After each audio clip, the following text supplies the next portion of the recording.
Mapalad at maligaya ang sumasampalataya sa di nakita ng mata.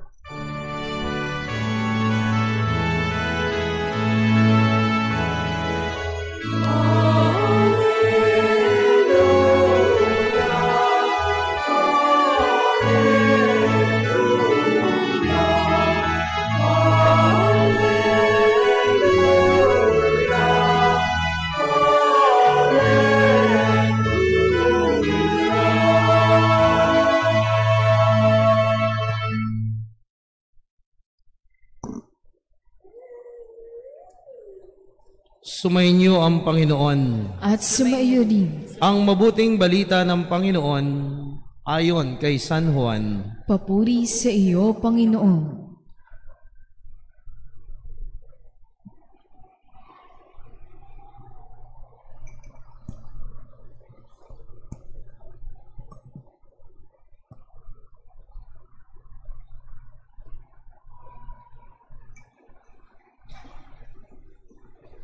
Kinagabihan ng linggo ding iyon, ang mga alagad ay nakakatipon. Nakapinid ang mga pinto ng bahay na kanilang pinagtitipunan dahil sa takot nila sa mga Hudyo. Dumating si Jesus at tumayo sa gitna nila. Sumainyo ang kapayapaan, sabi niya. Pagkasabi nito, ipinakita niya ang kanyang mga kamay at ang kanyang tagliran. Tuwang-tuwa ang mga alagad nang makita ang Panginoon. Sinabi na naman ni Jesus, sumainyo ang kapayapaan. Kung papaanong isinugo ako ng Ama, gayon din naman isinusugo ko kayo. Pagkatapos sila'y hiningahan niya at sinabi, tanggapin ninyo ang Espiritu Santo. Ang patawarin ninyo sa kanilang mga kasalanan ay pinatawad niya. Ang hindi nyo patawarin ay hindi nga pinatawad. Ngunit si Tomas na tingin naguriang kambal, isa sa 12, ay wala roon nang dumating si Jesus. Kaya't sinabi sa kanya ng ibang alagad, nakita namin ang Panginoon. Sumagot si Tomas, hindi ako maniniwala hanggat di ko nakikita ang butas ng mga pako sa kanyang mga kamay. At naisusuot dito ang aking daliri, at hanggat hindi ko na ipapasok ang aking kamay sa kanyang tagliran. Makalipas ang 8 araw, muling nagkatipon sa loob ng bahay ang mga alagad. Kasama na nila si Tomas. Nakapinid ang mga pinto, ngunit pumasok si Jesus at tumayo sa gitna nila. Sinabi niya, sumainyo ang kapayapaan. Saka sinabi kay Tomas, tingnan mo ang aking mga kamay, at ilapit dito ang iyong daliri. Ipasok mo ang iyong kamay sa aking tagliran. Huwag ka nang mag-alinlangan, maniwala ka na. Sumagot si Tomas, Panginoon ko at Diyos ko. Sinabi sa kanya ni Jesus, naniniwala ka na ba sapagkat nakita mo ako? Mapapalad ang mga naniniwala kahit hindi nila ako nakita. Marami pang kababalaghang ginawa si Jesus na nasaksihan ng mga alagad, ngunit hindi natala sa aklat na ito. Ang mga natala rito isinulat upang sumampalataya kayong si Jesus, ang Mesiyas, ang anak ng Diyos, at sa gayoy magkaroon ng buhay sa pamamagitan niya. Ang mabuting balita ng ating kaligtasan. Pinupuri ka namin, Panginoong Hesukristo. Magsiupo po ang lahat. Magandang hapon po sa inyong lahat. Maligayang Pasko ng pagkabuhay sa ating lahat. Palakpakan po natin ang Panginoon.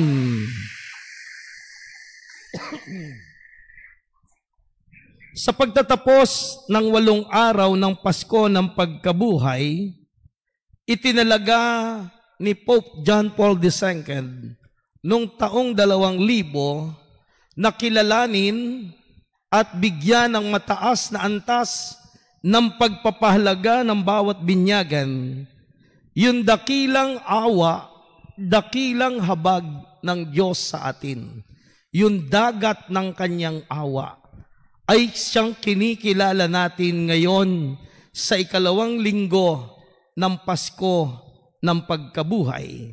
Napakahalaga sa atin ito na maunawaan natin yung tinatawag na Divine Mercy Sunday, yung linggo ng dakilang awa ng Diyos sa atin. Ano ang maaaring magawa ng taong tumanggap at ano ang nagiging pagpapala ng taong tumanggap ng pagpapala ng habag at awa sa atin ng Diyos? Una, nabubuhay ang isang tao na tumanggap ng dakilang habag at awa ng Diyos. Ang kanyang buhay ay ayon sa biyaya ng awa at habag ng Diyos sa kanya. At ito yung sama-sama nating kinikilala sa dakilang araw na ito sa 2 linggo ng Pasko ng Pagkabuhay, na ipinagdiriwang natin ang dakilang habag at awa ng Diyos. Una, ano ang ginagawa ng awa at habag ng Diyos sa tao? Ang habag at awa ng Diyos ay naghahanap. Tulad sa Ebanghelyo, ano ang sabi roon? Naparito ang anak ng tao upang hanapin at iligtas ang mga naligaw. Kung babalikan natin yung ating mga unang magulang sa paraiso, di ba sila'y nagtagurin? Ano ang dahilan ng kanilang pag-iwas? Ano ang dahilan ng kanilang pagtatago? Iyabag pa lamang ng ama na may likha sa kanila, kinatakutan na nila, nagtago sila dahil alam nila na sila'y lumabag sa kautusan, sa ipinagbabawal. Sila'y natukso at napatukso naman sa isang ahas. Kaya kung titingnan po natin, doon pa lang sa paraiso, hinanap na ng ama yung kanyang mga anak, ang ating unang magulang na nagtatago. Kaya nga sa Ebanghelyo na ating narinig, mula po nung nakaraang mga araw, nitong buong 8 araw, maraming nagtatago itong mga alagad. May dahilan yung kanilang pagtatago. May dahilan yung kanilang pagtatago sapagkat sila'y binabalot ng takot, kalumbayan, at pag-aalinlangan at pagdududa.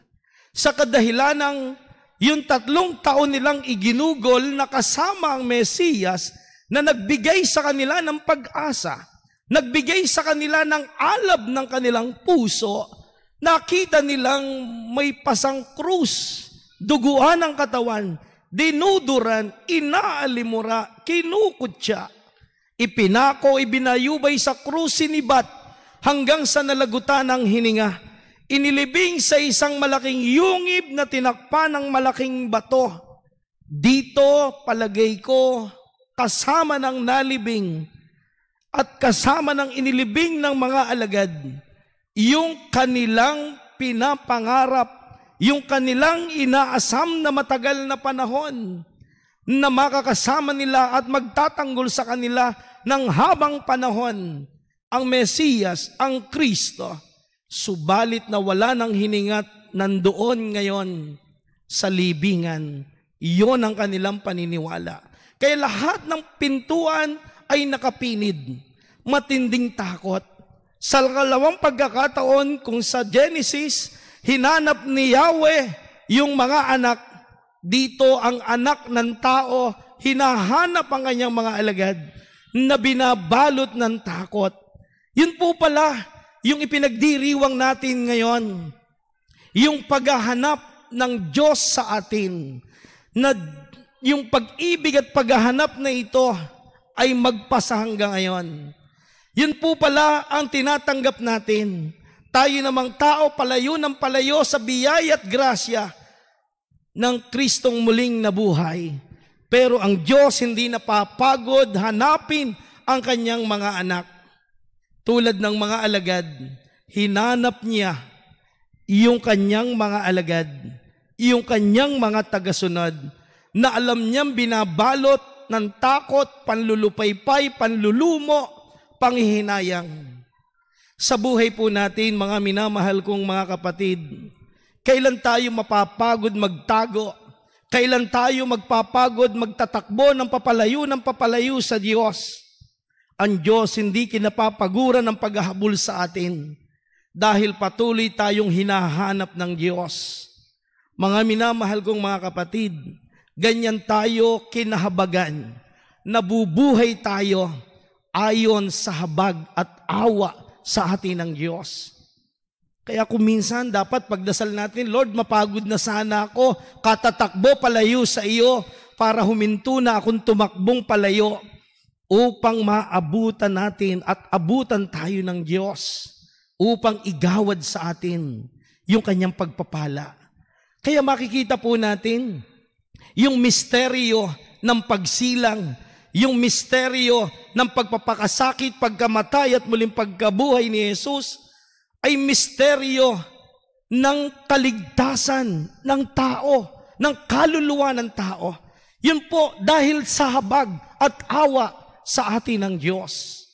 Pangalawang bagay, tatlong beses na inulit ni Jesus, ang unang sinabi, sumainyo ang kapayapaan. Bakit sumainyo ang kapayapaan? At pagkatapos, para mapayapa itong mga alagad, ipinakita agad niya yung kanyang palad na pinaglagusan ng pako. Ipinakita agad ni Jesus ang kanyang tagliran na pinag-ulusan ng sibat. Ang sabi ni Jesus, sumainyo ang kapayapaan. Sabi ng isang manunulat, yung kapayapaang binabanggit ni Jesus ay hindi simpleng kapayapaan. Hindi kapayapaan lang ng isip, hindi kapayapaan lang ng puso, yung magkaroon tayo ng peace of mind, kundi ang kapayapaang ito ay pagsasaayos, paglalagay sa ayos ng buhay ng tao. Kaya tayo'y hiningahan. At kung babalikan natin yung Genesis sa lumang tipan, ang ama si Yahweh, kumuha ng putik, inihugis, inanyo sa kanyang anyo, sa kanyang hugis. At ang putik na ito'y nag-anyon niya na. Ano ang ginawa ni Yahweh? Ano ang ginawa ng ama? Ito'y hiningahan. Kaya yung hininga ay buhay. At sa pangalawang pagkakataon sa bagong tipan, muling hiningahan naman ng anak yung kanyang mga alagad na nag-aagaw buhay sa pananampalataya.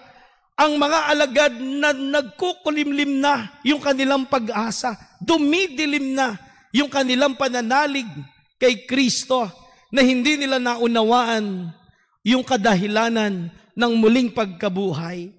Kaya tandaan po natin, yung hininga ay buhay. Hingahan nyo nga po yung katabi nyo kung buhay ang ibibigay niyan o pagkahilo o pagkatamlay. Pag yan po hiningahan nyo at yan ay nahilo, wala po akong sagutin dyan.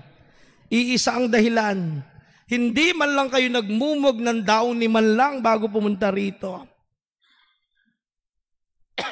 Kaya inuuboy pare kung ano-ano sinasabi. Di po ba? Ang hiningay buhay. Kapag yung tao nag-aagaw buhay, ano ang sasabihin? May hininga pa ba? Humihinga pa ba? Kaya habang tayo humihinga, habang may hininga ang tao, ito yung paalaala sa atin na tayo kinahabagan ng tao ng Diyos. Kinahabagan ng tao. Kaya yung hininga natin, habag at awa ng Diyos ito. Kaya walang dahilan para hindi natin siya kilalanin sa dakilang araw ng linggo, ng awa at pagmamahal ng Diyos sa atin. Yun po yung bahalagahin natin.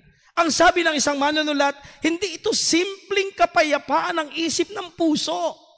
Ito'y pagsasaayos ng buhay ng tao. Totoo naman po yun. Inaayos ng Diyos yung buhay ng mga alagad. Lito ng lulupaypay, nawalan ng pag-asa, nagkanya-kanya. May nagpunta na sa dating buhay. Pati nga si Pedro, kamakailan, sa isang ebanghelyo, Mangingisda ako, sabi niya. Nakumbinsi din niya yung kapwa alagad. Sasama kami. Pero hindi hinayaan ni Jesus na bumalik sila sa lumang buhay. Sapagkat may panibagong buhay. May Kristong muling isinilang. Kaya nagpakita sa sapangpang. At muling ipinakilala ni Jesus ang kanyang sarili. Ako ito. Ako yung inyong hinihintay. Ako ang Diyos na may awa at habag na daladala sa inyo. Doon po muling nabuhay ang kalooban ng puso ng mga alagad. At doon unti-unti nagkaroon ng kaayusan yung kanilang buhay. At nakapagbigay ng sarili hanggang kamatayan para kay Kristong muling nabuhay. Ito po yung kapayapaang ipinagkakaloob sa atin. Kung tatanggapin natin sa araw na ito yung kapayapaan, magkakaroon ng kaayusan ng ating buhay. Maayos ng awa at habag ng Diyos ang ating buhay. Dadalin tayo nito sa talagang katotohanan ng ating pagkatao na tayo'y mga anak ng Diyos. Ibibigay na muli sa atin yung dangal na iwinaglit natin nung tayo pumili ng dilim ng kasalanan. Mga minamahal kong mga kapatid, bago po tuloy ang bumula ang bibig ko, dalawang bagay ang ating makita ngayon. Una, ang awa at habag ng Diyos naghahanap, hinahanap ang mga naliligaw, ibinabalik sa tamang daan. Ipinakikita sa atin ni Jesus yung kapayapaan ibinigay sa pamamagitan ng kanyang hininga. Ang hininga natin ay hininga ng Diyos. Ang hininga natin ay buhay ng Diyos. Kaya walang dahilan para hindi natin siya pasalamatan at kilalanin sa araw na ito. Sapagkat ang kapayapaang ipinagkaloob niya sa atin ay kapayapaan at may kapangyarihang ayusin ang ating nagkasira-sira at nagkapira-pirasong buhay dahil pinili natin ang kasalanan. Inaayos at kinukumpuni ngayon ng awa at habag ng Diyos yung ating buhay. Ang tanong, ito na ba yung ating desire? Ito na ba yung ating minimithi? Ito na ba yung ating nilalayon? Ito na ba yung ating ginugusto? Una sa lahat, walang pilitan. Hindi tayo pipilitin ng Diyos dahil binigyan tayo ng kalayaan na siya'y piliin, mahalin, talikuran, suwayin. Nasa sa kamay natin ngayon ang pagdedesisyon. Magtatagot, magtatatakbo ba tayo palayo sa Diyos? O hahayaan na nating matagpuan tayo ng Diyos upang higit na maiabot sa atin ang dakilang habag at awa niya sa atin. Natatanggapin natin ang kapayapaan na magsasaayos ng ating pagkatao bilang kanyang mga anak. Amen.